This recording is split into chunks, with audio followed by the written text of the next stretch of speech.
Good morning. This is Father Stephen Kelly from St. John's Church in Detroit. We're continuing our series of daily morning meditations where we generally look at one or another of the lessons that are assigned for morning or evening prayer, what is known as the daily office lectionary. And hurrah, today is Sunday. It is Laetare Sunday, and it's the fourth Sunday of Lent, where we lighten up a little bit and we enjoy a nice time together, as even after the service at 10 o'clock, where we'll have a corned beef luncheon. So it'll be a good time for you to, if you haven't even started Lent, let's just jump in now and get right into Lent and do that today. Let's take a look at the lessons assigned for morning prayer today, and that is the first lesson from the book Exodus 16, beginning at verse 4. Then said the Lord unto Moses, Behold, I will rain bread from heaven for you. And if the people shall go out and gather a certain rate every day, that I may prove them whether they will walk in my law or no.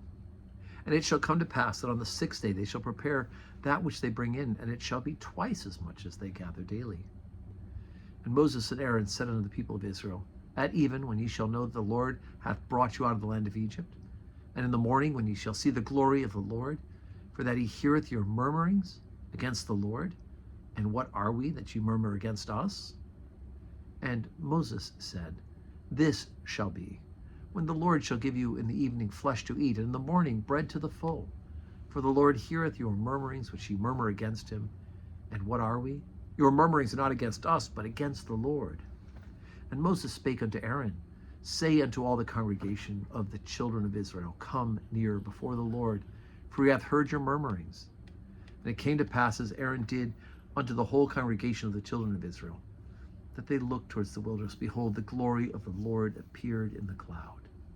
And the Lord spake unto Moses, saying, I have heard the murmurings of the children of Israel.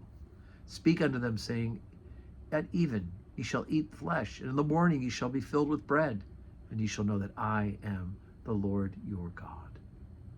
And it came to pass that at even the quails came up and covered the camp, and in the morning the dew lay round about the host. And when the dew that was gone up, behold, the face of the wilderness, there lay a small round thing, as small as the hoarfrost on the ground. And when the children of Israel saw it, they said to one another, It is manna, for they wist not what it was. And Moses said unto them, This is the bread which the Lord hath given you to eat. Now, this lesson's assigned for morning prayer because it has to do with the gospel reading that's assigned for Holy Communion today, and that is the story of the feeding of the multitudes.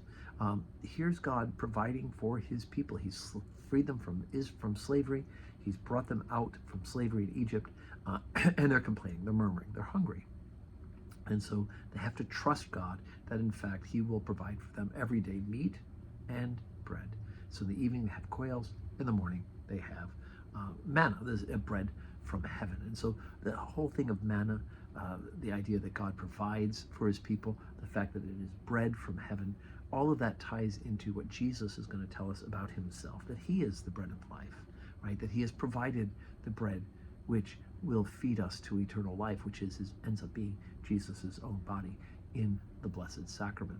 And the fact of trust, that they have to trust by only taking enough for one day, except for the Sabbath day, taking enough for one day, that they'll trust that tomorrow God will also provide as he has promised.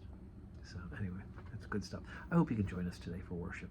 7:30 morning prayer, 8 o'clock Holy Communion, 10 o'clock Holy Communion, and we have the luncheon afterwards, and then 5:30 evening prayer with the opportunity to receive communion. So I hope you can join us, and may God grant us a Sunday that's full of blessings.